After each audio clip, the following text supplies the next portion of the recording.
What's up, nerds? Phoenix from PhoenixTV here with another episode of Bird's Brain, the show that can handle the truth. This week, episode 34, Angry Mob Superstore. Let's go. I'm Cookie Masterson, and there are no words to describe my morning except the, bed, and then peed, and in. Is you and me? That's how I like it. And our wrong answer of the game is sponsored by Angry Mob Superstore. We carry the torch for all your Angry Mob supply needs. Try to choose the wrong answer, brought to you by our sponsor, to get prizes and cash. That should be fun. Okay, let's light this sucker. Get ready, time for question. First question. It's a disturbingly small world after all. Okay, so Russia and the United States have the two largest stockpiles of nuclear weapons. Hey, it's a good thing the two countries are just awesome, genuine friends. What would be the best advice considering who has the third largest stockpile of nuclear weapons? Don't piss off China, don't piss off France, don't piss off the UK. No, but it's probably still good advice. Are you thinking of this one? The US and Russia have by far the most nuclear weapons, but third place goes to France with about 300 or so. Third place goes to France, a phrase they've heard thousands of times. Just joking, France. That's pretty good. Try this on for size. Sweet me off my feet. My doctor has prescribed that I not eat anything with flavor. Oh, hey, a fortune cookie. Yay!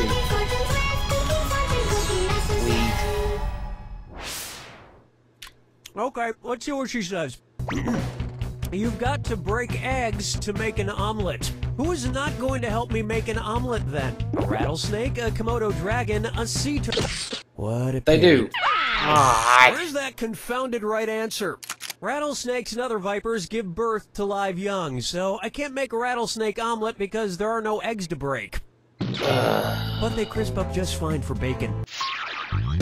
I saw a platypus, and I knew that it was different from the normal, but I forgot that it was because it's a mammal, Here's but it what I lays like eggs. to call Not the other way around. Party! Jeez.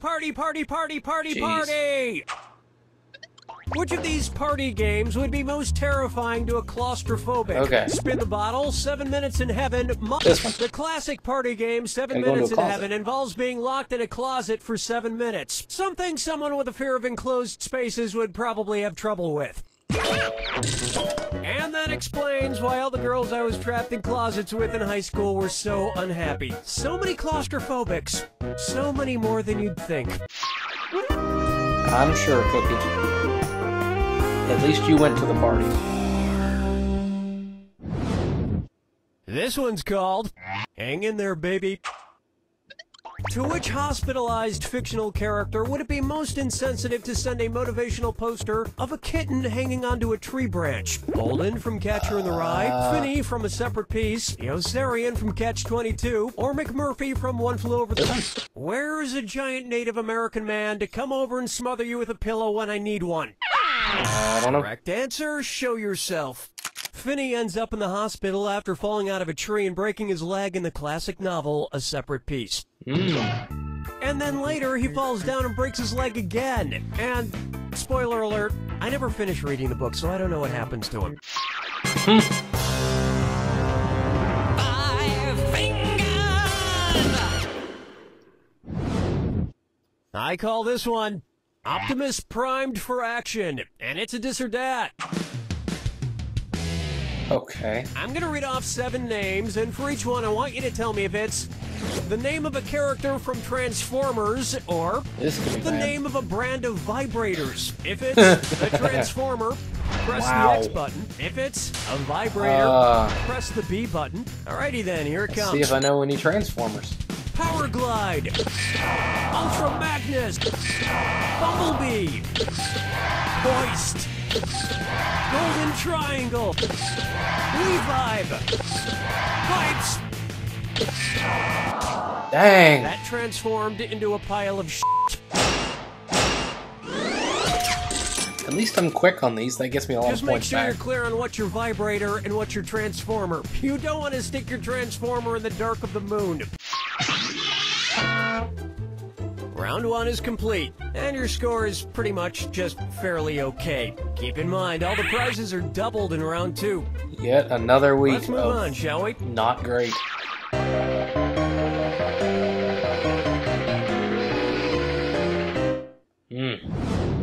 Oh, 6 Here's didn't one make it for that you. time. Spinning wheel, gotta take a chill pill. If the band Blood, Sweat, and Tears suffered from hyperhidrosis, what would be the most accurate name for them? Blood, sweat, and excessive tears, blood, excessive sweat, and tears, excessive blood, sweat, and tears, or excessive... Hyperhidrosis is a medical condition characterized by excessive sweating. Sure. Trust me, I've been to quite a few Blood, Sweat, and Tears concerts in my day. Excessive sweating is an understatement.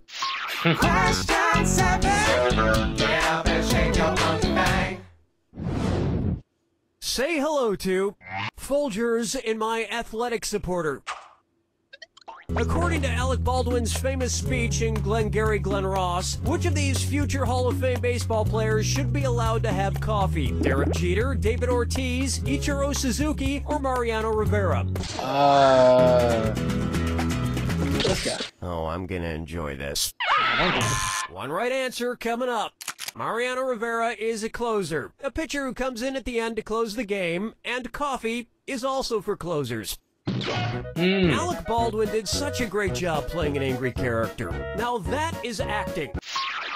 Follow me down to the sea. Coming up, Family Circus is just a myth. Dang. If the last panel of a Hagar the Horrible comic shows Hagar entering Valhalla, what would you probably see going on in the previous panel? Norse Hagar getting war. burned at the stake, Hagar getting... This one. In Norse mythology, Valhalla is the great hall where warriors who are slain in battle go after they die. Although getting burned at the Although I stake might can't have been the imagine wrong that a answer of the comic where game. Hagar the Horrible gets murdered in battle would be very funny. So I guess it would pretty much be like every other Hagar the Horrible comic.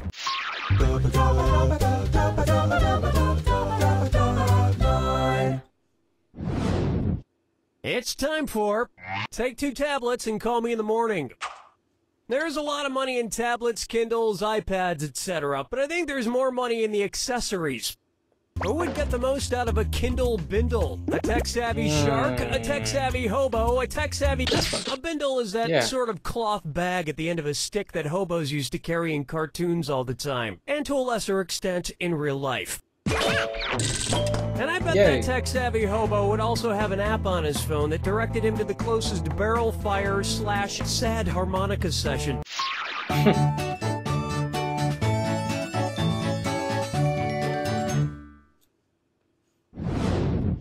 Here's a good one.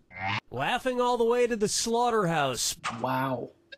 If the laughing cow on the Laughing Cow cheese logo is like most other cows, when is it releasing the most greenhouse gases? When it's laughing and farting, when it's laughing and belching, when it's laughing and urinating, or when it's... Belching. Cows release methane, a greenhouse gas, when they fart or belch, but far more comes from the belching.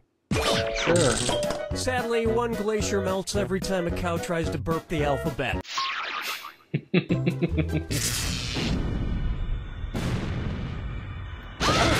just had a plan on his head. Brace yourself for the attack. When you see 2 clues that match, press your A button. 2,000 big ones if you're right, but you lose 2,000 if you're wrong. But keep this in mind. Remember the clue. It's gotta be a match that fits this clue. How inventive. Who's the wacky inventor? Good luck. Back to the Future is Doc Brown.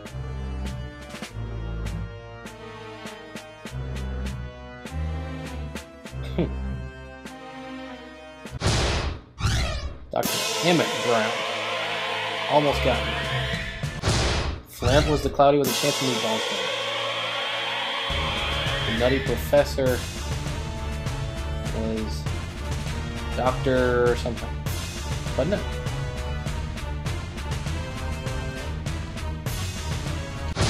Yeah. Clump. Honey, I Shrunk the Kids was... No, not Iron Man. That, yeah. Futurama. Professor...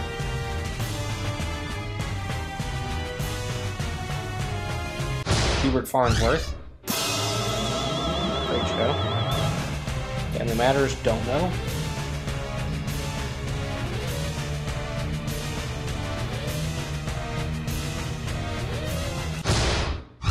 I didn't know he was an inventor. That was what I was gonna guess. Wallace and Gromit? No. Dang it.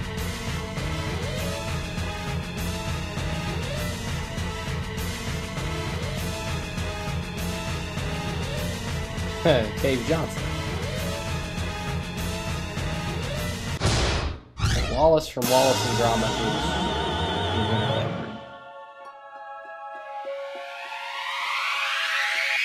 Hey, a decent That's score. all she wrote!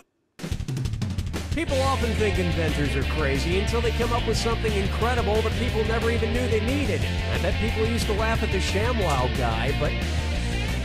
Okay, bad example. You don't know Jack! Yeah, he didn't even invent that, to my knowledge. He was just a famous one. Anyway, a decent score for Phoenix, yay! Feels like it was so long ago. Oh, so, stay tuned. There's plenty of really other awesome stuff around here. If you want to see more of this, tune into the previous 30-some-odd weeks. If you want to see something new, another one next week. Phoenix from PhoenixTV. Thanks for watching.